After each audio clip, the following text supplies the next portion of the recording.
Hello guys, Radhe Radhe. जैसा कि आपको पता है कि इस रविवार 17 मई से अधिक मास प्रारंभ हो रहा है। अधिक मास यानी पुरुषोत्तम स्नान। यह कार्तिक मास से 3 गुना फल देने वाला व्रत है। तो इस वीडियो को थोड़ा भी स्किप ना कीजिएगा गाइस, लाइक शेयर जरूर करिएगा ताकि यह जानकारी मेरे सारे भाई बहनों तक पहुंच सके। यह पवित्र और पावन व्रत है, कई हजार गुना फल देने वाला व्रत है। तो हमें आपको अगर यह व्रत का फल पूरा चाहिए, जैसा कि अभी बहुत बुरा समय चल रहा है, 2025 से 2032 तक का महाप्रलय हो, तो हमें अपने परिवार और अपने बच्चों की कुशल कामना के लिए पूरे नियम से व्रत करें। यह वह नियम कौन कौन से हैं, चलिए जानते हैं। अधिक मास का पहला नियम यह है कि आप ब्रह्म मुहूर्त में उठकर स्नान कर लें। इस व्रत का पहला नियम यही है कि आप अधिक मास में सुबह 4 या 5 बजे उठ जाना और स्नान आदि करना है। यह नहीं कि आप 7 बजे या 9 बजे उठें तब नहाओ, ऐसा बिल्कुल भी नहीं करना चाहिए, क्योंकि इसमें स्नान का विशेष महत्व है। इसलिए इसे पुरुषोत्तम स्नान भी बोला जाता है। गाइस, अधिक मास में आपको भोलेनाथ और माता पार्वती की पूजा करनी होती है। इसमें बढ़िया रोज सुबह अगर हो सके तो शिव जी के मंदिर में, ना हो सके तो अपने घर पर भोलेनाथ का अभिषेक, पूजा विधि वगैरह जो जो भी पूजा होती है आप जरूर करें। कृष्ण भगवान जी की भी पूजा करें, पर विशेष महत्व इसमें शिव जी और माता पार्वती जी का है। तो आप इनकी पूजा डेली करें, जैसी हम रोज़ भोलेनाथ की पूजा करते हैं। थोड़ा ज़्यादा कर सकते हैं, जैसे बेलपत्री, फूल पत्र आदि मंगाकर उनकी पूजा डेली करनी है हम लोग को, ब्रह्म मुहूर्त में सुबह ही 6-7 बजे के अंतर्गत। तीसरा नियम है इसमें क्या खाएं। इसमें आपको सारी चीज़ों का त्याग करना पड़ेगा, जैसे कि भिंडी, लौकी, गिलकी, जो भी आदि हमारे मार्केट में सब्जियां आती हैं, हम रोज़ अपनी लाइफ में बनाते हैं, उनको सभी को त्याग करना पड़ेगा। और जैसे कि इसमें आलू खाना पड़ते हैं। हमारे गांव में जो बूढ़ी बुजुर्ग महिलाएं हैं वो शुरू से करती आ रही हैं, तो मैं उन्हीं से सटीक जानकारी लेकर मैं आपको दे रही हूँ। ये कोई यूट्यूब यहाँ पे सर्च करके नहीं दे रही हूँ, इसलिए ये जानकारी पूरी पूरी सही है। हमारे यहाँ जो दादी लोग बताती हैं कि हमें सिर्फ आलू खाना चाहिए, आलू के अलावा जैसे कि सादा, बिल्कुल सादा खाना खाना है। और साफ़ गेहूँ धुले धुलाए साफ़ चक्की में पिसे हुए आटे के गेहूं की रोटी शाम की टाइम बनाकर देसी घी में लगाकर, और सादा जीरे भी नहीं डालना चाहिए हमें सब्जी में, ओनली घी में सब्जी फ्राई करके और पतली सी बनाकर या सूखी बनाकर, जैसी भी हो सके हम खा सकते हैं।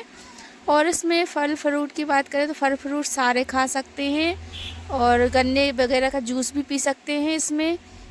बाकी आप डेली रोज़ में जो कुछ खाते हैं, जैसे हम लोग चावल खाते हैं, दाल खाती हैं, इन सब का चीज़ों का त्याग करना पड़ता है गाइस। पुरुषोत्तम मास का चौथा नियम गाइस, चौथा नियम इसमें ये है कि जो एक महीने में 4 सोमवार पड़ते हैं, तो चारों सोमवारों को हम लोग को खाना नहीं खाना है। 4 सोमवार को सुबह शाम फिर सिर्फ फरियाल ही करना है, अन्न का एक दाना भी नहीं खाना है। और अगर ग्यारस पड़ जाए बीच में तो ग्यारस को भी अन्न नहीं खाना है, सिर्फ फरियाल से ही रह सकते हैं। और जिसके बस की नहीं हो तो एक टाइम फरियाल में नमक, सेंधा नमक जो होता है वो खा सकते हैं। बाकी जो डेली रोज का नमक होता है ना, वो बिल्कुल भी नहीं खाना है। 1 महीने तक सिर्फ सेंधे नमक का ही उपयोग करना है, वो भी एक टाइम। पांचवा नियम ये है कि हम लोग कहाँ सोएं। 1 महीना जो व्रत धारण करते हैं पुरुष या स्त्री, तो उन्हें ज़मीन पर सोना चाहिए, चारपाई पर नहीं सोना चाहिए, जैसे पलंग, सोफ़ा, इन पर नहीं सोना चाहिए, हमें धरती पर ही सोना चाहिए। और हो सके तो पति पत्नी को दूरी बनाए रखनी चाहिए। 1 महीना बिल्कुल भी अपने प्रभु पर ध्यान देना चाहिए, इसके अलावा कुछ भी नहीं। छठवां नियम गाइस, व्रत में कथा का एक बहुत बड़ा नियम है। तो इस व्रत को धारण करने के बाद हमें रोज कथा सुननी चाहिए। अगर व्रत जो ना करे वो भी कथा सुने तो उसे कथा का आधा महत्व जरूर मिलता है। तो इस व्रत में हमें डेली कथा जरूर सुननी चाहिए। हो सके तो मंदिर में जाकर पंडित जी द्वारा कथा सुने, ना हो सके तो घर पर ही मोबाइल और में हम कथा सुन सकते हैं। पर कथा एक दिन भी स्किप नहीं होनी चाहिए, कथा डेली सुननी है हमें, हर एक दिन की हर एक अध्याय की कथा सुने व्रत में। 7वां नियम, इसमें दीपदान का एक बहुत बड़ा महत्व है, और वो किस दिन करना चाहिए मैं आपको जानकारी प्राप्त करके अच्छे से वीडियो में दूंगी, दूसरी वीडियो में दूंगी मेरे पास, क्योंकि मैंने 5 कार्तिक कर चुकी हूँ, तो मुझे कार्तिक का तो अभी तक पूरा ध्यान है। लेकिन पुरुषोत्तम व्रत मैंने अभी एक भी नहीं किया है, पर इस बार सोच रही हूँ कि करूँगी। तो अगर ये मेरा पहला पुरुषोत्तम हुआ तो मैं दादी जी मोहल्ले की जो हमारी बूढ़ी बुजुर्ग है उनसे सारी अच्छे से जानकारी लेकर आपको ज़रूर दूंगी दूसरी वीडियो में। क्योंकि मोबाइल में तो कुछ भी बताते कि हमें ये करना चाहिए वो करना चाहिए, लेकिन जो सही जानकारी होती है हमारे बड़े बुजुर्ग ही देते हैं हर चीज़ की। तो मेरे मोहल्ले में, मेरे गांव में कुछ ऐसी औरतें हैं जो करती हैं। हमारे गांव में बहुत अच्छे से पुरुषोत्तम और कार्तिक नहाया जाता है और उन्हें सारी जानकारी होती है। तो मैं नेक्स्ट वीडियो में आपको ज़रूर दूंगी। अगर आपको मेरी वीडियो थोड़ी सी भी अच्छी लगी हो गाइस तो लाइक शेयर कमेंट ज़रूर करें। हर हर महादेव, जय भोलेनाथ। अभी जो आपने दर्शन करे ये नीलकंठेश्वर महादेव मंदिर है, उत्तर प्रदेश पाली ललितपुर जिला में बसे हुए हैं हमारे महादेव जी, जो प्रसिद्ध प्राचीन मंदिर है।